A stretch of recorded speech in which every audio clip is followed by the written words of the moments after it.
الحمد لله نحمده ونستعينه ونستغفره ونؤمن به ونتوكل عليه ونعوذ بالله من شرور انفسنا ومن سيئات اعمالنا من يهده الله فلا مضل له ومن يضلل فلا هادي له واشهد ان لا اله الا الله وحده لا شريك له واشهد ان سيدنا ورسولنا ونبينا محمدا عبده ورسوله اما بعد قال الله تبارك وتعالى اعوذ بالله من الشيطان الرجيم بسم الله الرحمن الرحيم يا ايها الذين امنوا قوا انفسكم واهليكم نارا صدق الله العظيم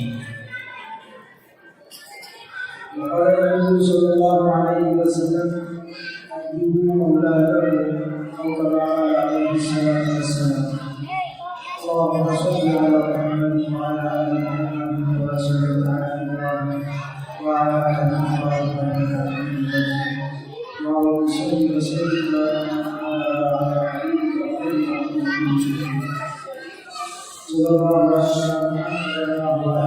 صلى الله عليه وسلم محترم حضرات علماء کرام زندگان اعزاز معزز بھائیوں معزز خواتین اور بلائے بچوں السلام علیکم ورحمۃ اللہ وبرکاتہ بسم اللہ الرحمن الرحیم ماشاءاللہ مغرب کی نماز ہم نے یہاں پر پڑھی اور مغرب کے بعد بچوں کا پروگرام دیکھنے کا موقع ملا اور اس پروگرام کی روشنی میں کچھ باتیں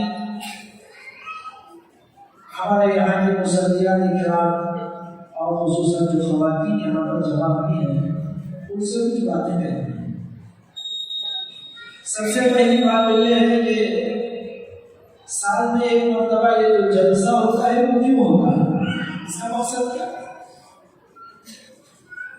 جلسہ سال بھر کی محنت اور سال بھر کے بچوں کو جو پڑھایا گیا اس کے اظہار کا نام جلسہ ہے۔ ہمارے ذمہ داروں کی فکر اور پڑھانے والے حضرتوں کی محنت اساتذہ کی محنت اس کا ایک خلاصہ ایک جھلک جلسے کے ذریعے سے پبلک کے سامنے لایا جاتا ہے۔ ہماری اس مسجد میں چلنے والا مدرسہ صبح و شام کا جو مکتب ہے جس میں آپ کے یہ بچے 1 گھنٹے کے لیے 1.25 گھنٹے کے لیے وقت نکال کر آتے ہیں اور دینی تعلیم حاصل کرتے ہیں تو انہوں نے کیا سیکھا ہے اس کے اظہار کا نام جلسہ تاکہ والدین کے سامنے محلے والوں کے سامنے واضح ہو کہ مدرسے میں کیا پڑھایا جاتا ہے۔ ایک بات تو یہ دوسری بات یہ ہے کہ آپ والدین نے اور کیا ہوگا۔ میں سمجھتا ہوں کہ اس میں ایک دو دن بڑی مشکل سے 4-5 پروگراموں کے علاوہ جتنا پروگرام بچوں نے پیش کیا ہے وہ سب کا سب سلیبس کے راستے سے آپ کے بچوں کو جو سبق روزانہ تعلیم دی ہے وہی پروگرام کی شکل میں آپ کے سامنے بچوں نے پیش کیا ہے۔ چھوٹے چھوٹے معصوم سے 4-5 بچے آئے، پانی کی سنتیں، پانی پینے کی سنتیں بیان کی۔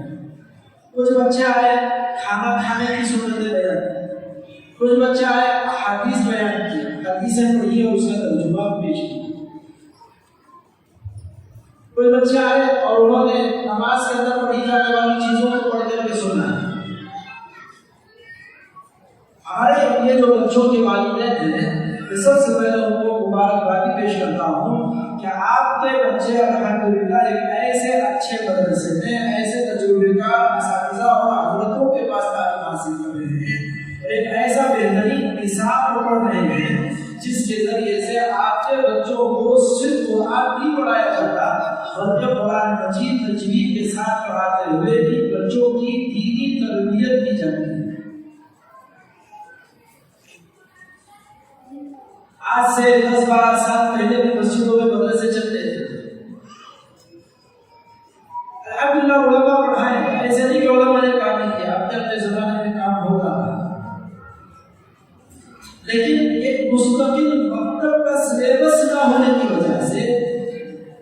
یہ ساری چیزیں جو آپ کے بچے اتنا کچھ پڑھ رہے ہیں وہ زمانے میں نہیں پڑھا.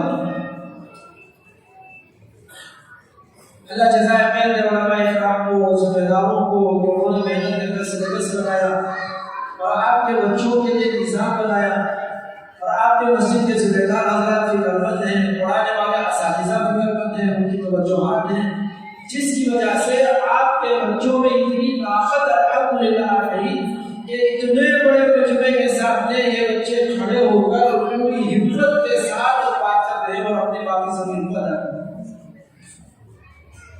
اسٹیج پر آ کر 4 آدمیوں کے سامنے بولنا یہ کوئی معمولی بات نہیں ہے. اچھے اچھوں کے پسینے نکل جاتے ہیں. بڑے بڑے لوگ آ کر 4 آدمیوں کے سامنے بات کرنے کے لیے کھڑے ہو تو ان کی زبان لڑکھڑاتی ہے، ان کو الفاظ نہیں ملتے بولنے کے لیے. اور اتنے چھوٹے چھوٹے معصوم سے بچے آئے ہیں اور آ کر ماشاءاللہ بغیر ڈرے کے، بغیر جھجکے کے جو کچھ وہ پڑھ رہے ہیں اور وہ پوری ہمت کے ساتھ اس کو بیان کر رہے ہیں. لڑکے بھی لڑکیاں بھی نعت و حمد بھی بہت اچھے انداز سے پڑھ رہے ہیں. اور سوال و جواب کا تو ماشاءاللہ اچھا انداز بچوں کا. یہ سب ان اساتذہ کی محنتیں اور ذمہ داروں کی فکر کا نتیجہ ہے کہ آپ کے بچوں میں اتنی اچھی صلاحیتیں ابھر کر آئی ہیں اور آپ کے بچے یہاں پر بڑے بڑے واقعی تو بڑے مبارکباد کی مستحق ہیں یہ بچے بھی اور ان کے والدین بھی.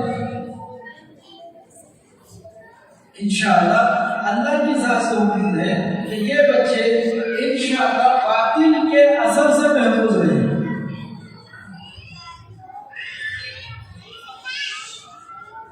اللہ کا شکر ہے کہ جس دور میں ہم زندگی گزار رہے ہیں یہ فتنوں کا دور ہے.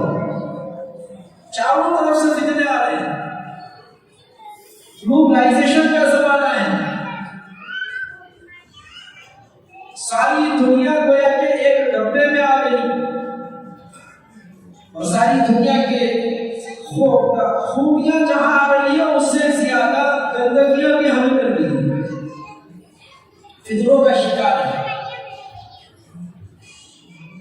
اور ایسے موقع پر ہماری بچوں کی فکر، ان بچوں کی دینی تربیت ماں باپ کی اور علاقے کے علماء اور ذمہ داروں کی ذمہ داری میں آتا ہے کہ ہماری یہ قومی حال اور ان نسلوں کے دین کا تحفظ کریں، ان کو دین دیں.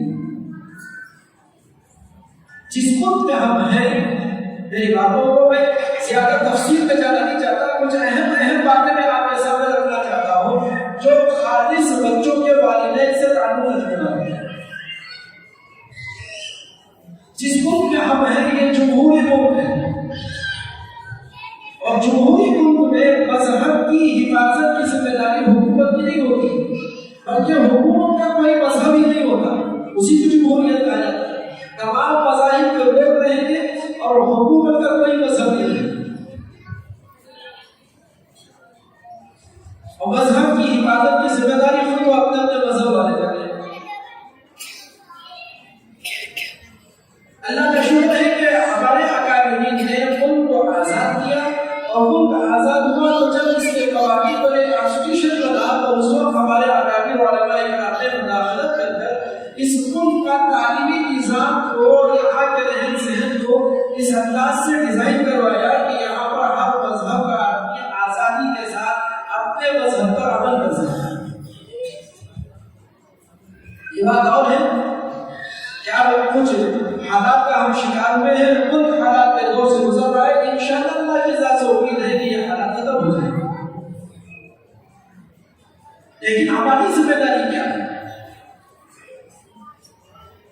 ابھی جو موجودہ حکومتیں جو چل رہی ہیں، موجودہ جو لوگ ہیں جن کے ہاتھ میں ملک کی باغدور ہے، ان لوگوں کے عزائم ٹھیک نہیں ہیں بلکہ یہ تو پچھلے 60-70 سال سے ان کی محنتیں ہو رہی تھی کہ ملک کو کس رخ کی طرف لے کر جانا ہے.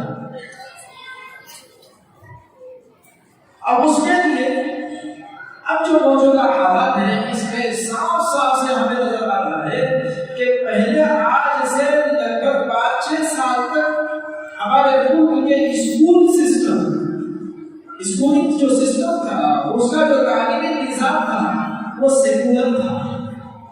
اب سیکولر نہیں رہا، اب اس کے اندر شرک اور کفر کو اس انداز سے داخل کر دیا گیا ہے کہ پہلے آج سے پہلے کم سے کم مسلم مینجمنٹ اسکول ان فتنوں سے محفوظ جو بچے ہوئے تھے، اب آنے والے دور میں 2024 اور 23 اور 24 سے یہ آپ دیکھیں گے کہ ایسے چینجز ہمارے اسکول کے اندر آئیں گے کہ مسلم مینجمنٹ اسکول بھی شرک اور کفر کی چیزوں کو اپنے بچوں کو پڑھانے پر مجبور ہیں، ان کو پڑھانا پڑے گا، نہیں پڑھائیں گے تو پھر اپنے اسکول کو کالا ڈالنا پڑے گا۔ ایسے فضلوں کے دور سے ہم گزر رہے ہیں۔ ایک مثال دیتا ہوں، غیر محسوس طریقے سے نیشنلزم کے طور پر یا کوئی اور طریقوں سے ایسے جو راستے تلاش کیے گئے، اور جب سے ایجوکیشن پالیسی کو لاگو کیا گیا ہے تو اتنی جلدی کو ہے ہمارے ان بچوں کے ایمان کو خراب کرنے کی کہ یہ خود نہیں سوچ پا رہے کہ فیصلہ کس وقت کا لینا چاہیے۔ اس کی ایک جھلک ہمارے ان بچوں میں 5th اسٹینڈرڈ اور 8th اسٹینڈرڈ میں بہت سے بچے ہیں، کل صبح تک فیصلہ تھا کہ ان کا بورڈ ایگزام ہوگا، اچانک سے فیصلہ لے لیا گیا، اور یہ نیو ایجوکیشن پالیسی کا ایک حصہ تھا، اور اتنی جلدی ہے کہ یہ خود نہیں پتا ہے کہ کس وقت کیا فیصلہ لینا چاہیے۔ آدمی جب جذبات ہوتا ہے تو غلط سلط فیصلے کر جاتا ہے، اور پھر اس کے جب نیگیٹو اثرات آنے لگے، بچوں کے اوپر پریشر ہونے لگا، والدین کی طرف سے چاروں طرف سے ایجوکیشن بورڈ کو شکایتیں جانے لگے، تو پھر یہ مجبور ہو گئے اپنے فیصلے کو بدلنا پڑا، ایک دن 2 دن میں فیصلے بدل گئے۔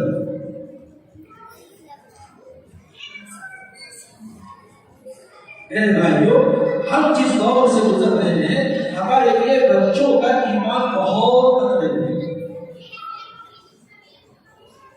بہت خطرے میں۔ جو سلیبس ابھی کو پڑھایا جائے گا اس کے اندر غیر محسوس طریقے سے ساری چیزیں ڈالی جائیں، لازمت ہمارے بچوں کو پڑھنا ہے۔ مسجد کے اندر ایک بند ہال کے اندر ہم بات کرتے ہیں، اس لیے میں ذرا سا دور کر کے بات کرتا ہوں۔ آنے والے دنوں میں ہمارے بچے ایک سبق پڑھیں گے، غالباً 5th یا 6th اسٹینڈرڈ کی کلاس میں ایک سبق ہوگا درخت کے فائدے۔ ایک درخت ہے، اب اس درخت کے فائدے، اب درخت سے آکسیجن ملتا ہے، درخت سے پھل ملتے ہیں، درخت سے پھول ملتے ہیں، 8-10 فائدے اس کے اندر لکھے ہیں۔ اب اس جو کلاس ٹیچر ہے اس کو بتائیں گے کہ اس کے یہ فائدے، یہ فائدے، یہ فائدے، اور جہاں لیسن اور سبق دیا جا رہا ہے وہیں پر پڑھانے والوں کو طریقہ کار بھی بتایا جائے گا، ٹیچرز کو رہنما اصول دیے جائیں گے کہ کیسے اس سبق کو پڑھانا۔ اس کے فائدے بھی ہیں، نقصانات بھی ہیں۔ فائدے کم ہیں، نقصان زیادہ۔ فائدے یہ ہیں کہ ہمارے اب آنے والے یہ دور میں یہ بچے ریکٹیفیکیشن سسٹم سے واقف ہیں، یہ رٹنے بتانے کا جو سسٹم ہے یہ ختم ہو جائے گا۔ ایکٹیویٹیز بیس پر یہ بچوں کو پڑھایا جائے، آج سبق پڑھا تو پھر کل اس کا کوئی نہ کوئی ایک پروجیکٹ بنانا پڑے گا، کوئی نہ کوئی عملی طور سے اس کو گزارنا پڑے گا۔ اگر سیدھی بات میں یہ کہوں کہ دعوت و تبلیغ کے طرز پر تعلیم کا نظام ہوگا تو غلط نہیں کہ پہلے کچھ فضائل بتاؤ پھر اس پر عمل کرنا۔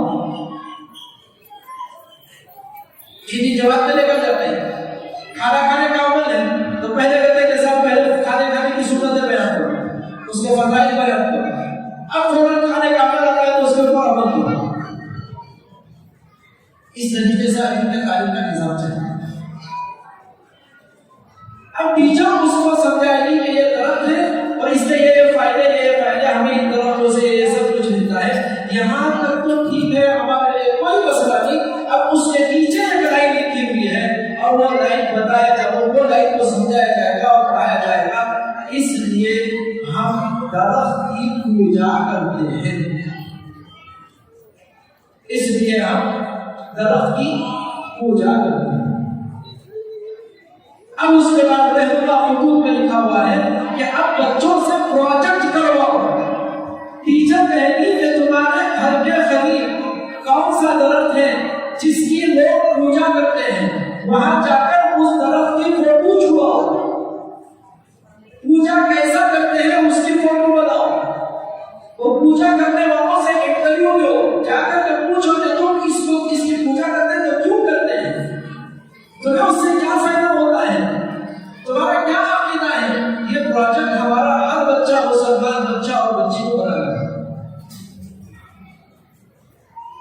کفر کو آنکھوں سے دیکھو، شرک کو اپنے کانوں سے سنو، اور شرک کے الفاظ اپنی زبان سے بولو، اور پھر شرک کو کرتا ہوا دیکھ کر اپنے ایمان کا ستیاناش کرو۔ میرے بھائیو، ایسے فتنوں کے دور میں بس یہ ایک مدرسے صبح شام کے ایسے ہیں جو آپ کے ان بچوں کے ایمان کی حفاظت کر سکتے ہیں، نہیں تو اس کے علاوہ کہیں آپ اپنے بچوں کی ایمان کی حفاظت کا نظام نہیں ہے، کہیں نہیں مل سکتی۔ اور سلیبس ایک ایسی چیز ہے، سلیبس کے راستے سے آپ اپنے بچوں کو اچھا بھی بنا سکتے ہیں، برا بھی بنا سکتے ہیں۔ ایک آپ گزاری سناتا ہوں، بچے تو بچے بڑے میں بھی دیکھا ہوگا، ابھی حال میں وہ حکومت غازی وغیرہ کے بہت سے ویڈیوز چلے، خلافت عثمانیہ کا جو دور گزرا ہے، بہت سونے والا دور، اللہ تعالیٰ نے بہت کام کیا ان سے، اور پوری دنیا کی اسلامی قوموں کو انہوں نے اپنے آپ کو اس طریقے سے جوڑے رکھا تھا کہ سب اتباع کرتے تھے، اسلام پر پھوٹ رہا تھا۔ ان حالات میں یہودی لابی اور عیسائی لابی پریشان تھی کہ ان کو ختم کیسے کریں۔ 300 سال تک اس حکومت کو ختم کرنے کی سازشیں رچی گئی، ان کا رتی برابر نقصان بھی پہنچا سکتا۔ پھر ایک یہودی ذہن کا ایک عیسائی، اس نے جب ٹیلی گرام کا سسٹم شروع ہوا، ٹیلی گرام وہ جو موبائل میں آپ کا کرا وہ نہیں، ہمارے بڑے لوگ کہتے ہیں پہلے کے زمانے میں ٹیلی فون سے پہلے ٹیلی گرام ہے، ٹیلی گرام کا ایک سسٹم انگلینڈ سے شروع ہوا، وہ جو ٹیلی گرام کا انسٹرومنٹ بنانے والا وہ لے کر استنبول پہنچا۔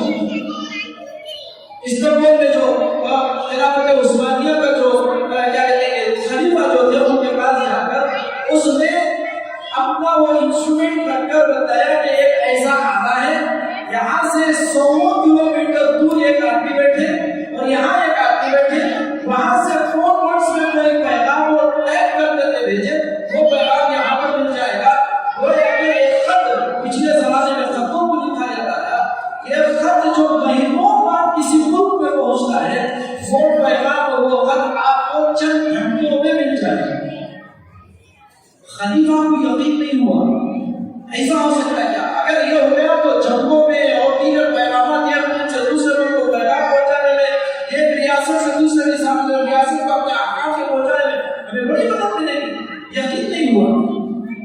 تو پھر اس نے کہا کہ جہاں بنا اگر آپ کو یقین نہیں آ رہا ہے تو آپ مجھے اجازت دیں تو میں آپ کو اس کا ایک ڈیمو کر کے بتاؤں، آپ کے محل کے ایک کمرے میں مجھے بٹھائیے اور ایک دوسرے کمرے میں وہاں ایک انسٹرومنٹ میں رکھوں گا، درمیان میں اس کے وائر اور تائر بچھائیں گے، اور ایک پیغام آپ مجھے لکھ کر دیں، میں اسے کوڈ میں لے کر آتا ہوں، وہ پیغام آپ کو پتا ہے اور مجھے پتا ہے، تیسرے کسی کو پتا نہ ہو، اور وہ پیغام میں یہاں پر ٹائپ کر کوڈ میں ٹائپ کر اسے بھی حساب کروں گا، تو وہاں پر جا کر آپ دیکھیں کہ وہی پیغام آیا یا کوئی عدد بدل کر کے آیا۔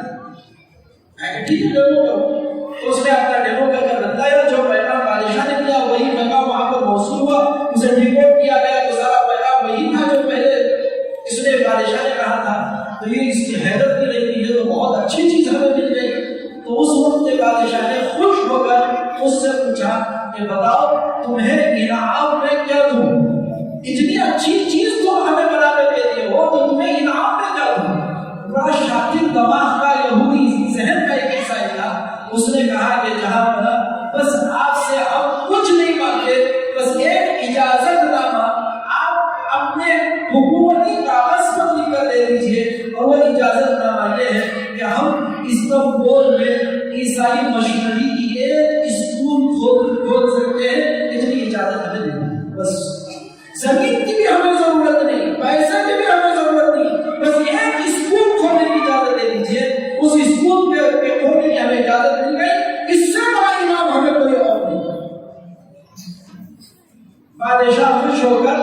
اسی وقت محرر کو بلا کر حکم دیا کہ ان کو ایک اسکول استنبول میں کھولنے کی اجازت دے دی۔ اور جیسے ہی اجازت ملی اس عیسائی نے انگلینڈ میں ایک بہت بڑے تاجر کو خط لکھا۔ آج بھی آکسفورڈ کے وہاں کی جو یونیورسٹی ہے اور وہاں کے لائبریری میں اس کا وہ خط آج بھی محفوظ ہے۔ اس نے لکھا کہ میرے بھائی ایک گولڈن چانس ہمارے رب کی طرف سے ہمیں حاصل ہو رہا ہے۔ سیکنڈ محمد نے ہمارے استنبول کو ہمارے ہاتھوں سے چھینا تھا، اس استنبول کو حاصل کرنے کا یہ بہت ہی گولڈن چانس ہے۔ اگر اس کو تو نے گوا دیا تو پھر ہماری آنے والی نسلیں تجھے نہیں بخشیں۔ سیکنڈ محمد سے ہوگا محمد فاتح ہیں جنہوں نے استنبول کو فتح کیا تھا۔ ان کے یہاں ان کی تاریخی کتابوں میں فرسٹ محمد سے مراد ہمارے نبی صلی اللہ علیہ وسلم ہے، اور سیکنڈ محمد سے مراد محمد فاتح جنہوں نے استنبول کو فتح کیا۔ اس لیے میں تم سے کہتا ہوں کہ اپنے جتنے اثاثے ہیں، اپنی جتنی پراپرٹی ہے اسے سیل کرو، اسے بیچو، اور اس کی رقم یہاں پر استنبول میں ہماری اچھی بہترین اسکول کے قیام کے لیے ہمارا تعاون اور مدد کرو۔ یہ ایسا کام ہوگا کہ پھر دیکھو چند سالوں میں خلافت عثمانیہ زوال ہوگی اور پھر یہ ساری کی ساری ریاستیں ہمارے ہاتھ میں آئیں۔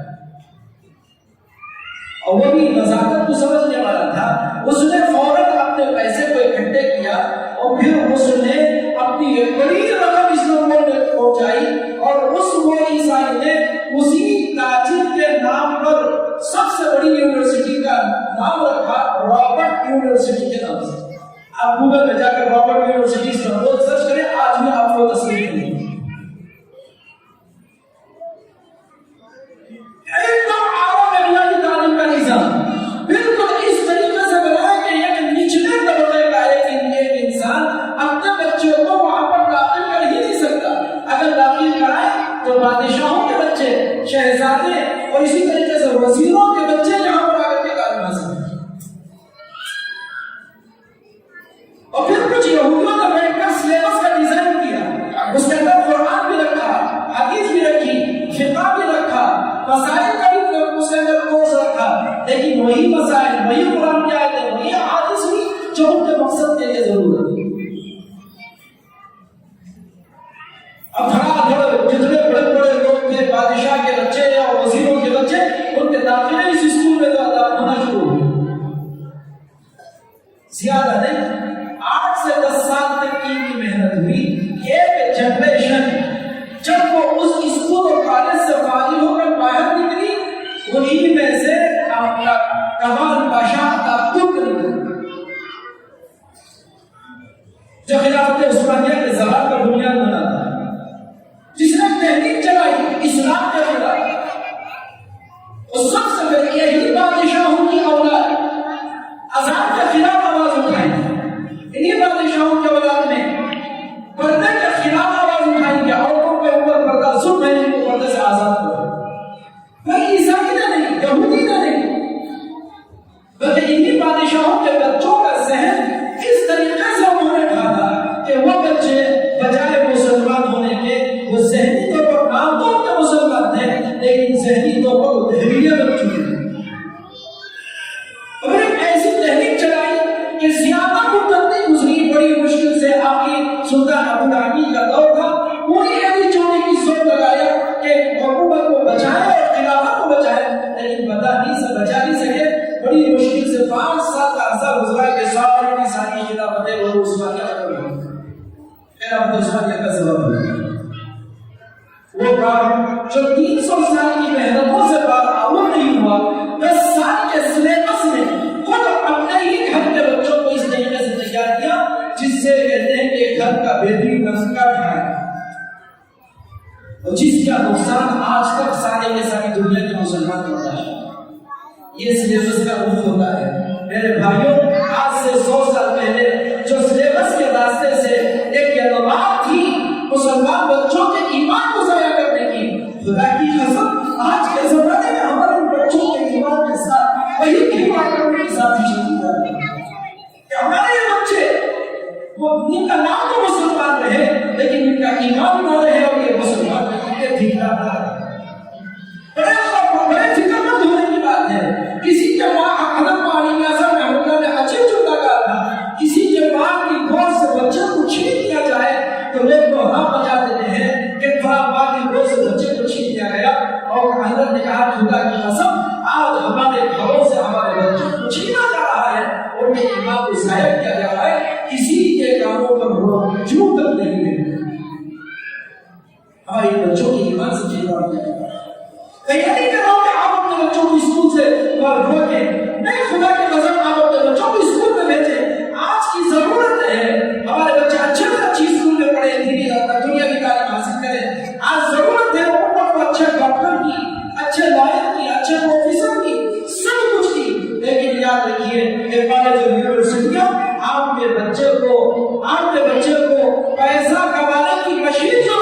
انسانیت کی تعلیم آپ کو یہ بیٹھے ہوئے ذمہ دار اور علماء اور یہ پڑھانے ہوئے آپ کے بچوں کو پڑھانے والے اور اساتذہ اور حضرات یہ آپ کے بچوں کو انسان بنائیں گے. یہ تعلیم آپ کے بچوں کو اس ملک کے اندر دی جاتی ہے. میں ہر جگہ کہہ رہا ہوں ہمارے یہ بچے جنہوں نے جو پروگرام پیش کیا آپ صرف سال اول کی کتاب آپ کے بچے کو پڑھ رہے وہ کتاب اٹھا کر کے دیکھیں کتنی بہترین باتیں آپ کے بچے پڑھ رہے ہیں کتنے اہم باتیں سیکھ رہے ہیں.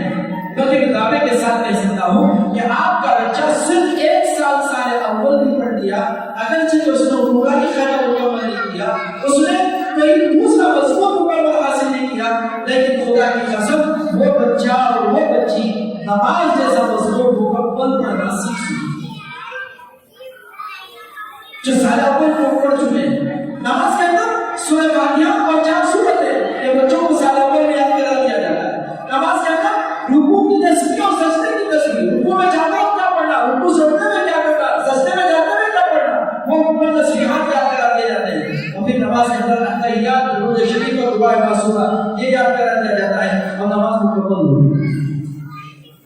صرف سال اول کے پڑھنے سے آپ کے بچوں کی نماز صحیح طریقے سے سیدھا ہو رہی ہے جو اسلام میں ایمان کے بعد سب سے اہم رکن ہے. اس سے موافقت اور کیا ہوگا یہ اسی وقت ہوتا ہے جب آپ اپنے بچوں کو مقصد کے راستے سے گزاریں گے. اس لیے اس تمہید کو ذرا سا تفصیل کے ساتھ بیان کیا آپ کو سمجھ نہ آ جائے ہمارے بچے جو مقصد میں پڑھتے ہیں آپ نے جو اپنے بچوں کو تعلیم کیا ہے یہ کتنے اہم چیزوں کو پڑھ کر اپنے ایمان کی حفاظت کا نظام فتنوں کا زمانہ ماں باپ کی ذمہ داری ہے کہ ساری دنیا میں لا رہا ہے ساری دنیا کے لوگ کہتے ہیں باطل اور اسی طریقے سے جو دوسرے مذہب کے لوگ ہیں وہ کہتے ہیں کہ اپنے بچوں کو مرنے سے پہلے جینا سکھاؤ اور اسلام اور شریعت اور محمد رسول اللہ صلی اللہ علیہ وسلم ہمیں بتاتے ہیں اپنے بچوں کو مرنے کے بعد کی کامیابی کی زندگی سکھاؤ. یہ مرنے کے بعد کی تیاری یا ہمارے ان بچوں کو یہ اساتذہ احکام سکھایا ان کی صحیح زندگی گزارنے والے بچے بن جائیں تاکہ یہ اپنے ایمان کی حفاظت کرنے والے ہو جائیں. یہ بچے ابھی آپ نے دیکھا ایک چھوٹا سا بچہ وہ آ کر کے سوال کرتا ہے تم کون ہو تو دوسرا بچہ کہتا ہے کہ ہم مسلمان ہیں. یہ ایک جملہ ہم مسلمان ہیں اگرچہ کہ اس کے الفاظ اس کی زبان سے نکل رہے ہیں یہ صرف الفاظ نہیں ہے اس کے دل کے اندر پروش ہو رہے کہ میں مسلمان ہوں میں مسلمان ہوں. یہ اپنا آپ کو یہ بچہ مسلمان کر رہا ہے کل انشاءاللہ ہماری میدان میں آئے گا تو اسے اپنا اسلام ظاہر کرنے میں شرم محسوس نہیں ہوگی. میں نے دیکھا ہے بہت سے ایسے پڑھے لکھے لوگ جہاں غیر مسلم ہو کر اپنے آپ کو مسلمان ظاہر کرنا برداشت کرتے ہیں اور شرم آتی ہے وہ یہ سمجھے کہ ان کا ایمان بھی کمزور ہے. اللہ کا شکر ہے کہ آپ کے بچوں کے ایمان کو بنایا جائے. بس آخری بات کہ میں گزارش کرتا ہوں کہ ایک کام تو ایک طرف کا کام الحمدللہ آپ کے مکتب کے اندر مدرسے کے اندر ہو رہا ہے ایک دوسری ذمہ داری ان بچوں کے پیرنٹس کے ذمہ آتی ہے. اگر وہ نہیں کیا یاد رکھیے کام ادھورا ہوا آپ کے بچے ادھورے بنے جو فائدہ ہوگا وہ فائدہ نہیں ہوگا. دوسرا کام یہ ہے کہ آپ ماں باپ اپنے بچوں کو اپنے گھر میں جو علم یہ پڑھ رہے ہیں اس کے لیے ماحول دیں عملی ماحول دیں. یہ بچے معاشرے کے اندر اگر کھانے کی سنتیں پڑھ رہے ہیں تو آپ کے گھر میں کھانے کی سنتوں کا ایک ماحول بنے. ماحول کا بنانا وہ ماں باپ کی ذمہ داری ہے. گھر کے اندر ماں باپ جو عمل کریں گے بچوں کے اندر وہ عمل آئے گا. اور ماں باپ کی تمنا ہے کہ ہمارے بچے نیک بنے اچھے بنے لیکن بنے تو کیسے بنے اس کے لیے سب سے پہلی ذمہ داری ماں باپ کی ہے. اس کے حقیقت میں بہت بڑا کہا کہ اگر تم چاہتے ہو کہ اپنے بچوں کو تم چاہتے ہو کہ وہ نیک بنے اور اچھے بنے اس کا آسان طریقہ ہے کہ تم نیک بن جاؤ تو تمہارے بچے بھی نیک بنے. میں اگر پانی پینے کا طریقہ سنت کے مطابق کروں اور میں پانی سنت کے مطابق پیوں تو میرا چھوٹا بچہ مجھے دیکھ کر کے وہ بھی سنت کے مطابق پانی پیے. ماہرین نے کہا ہے کہ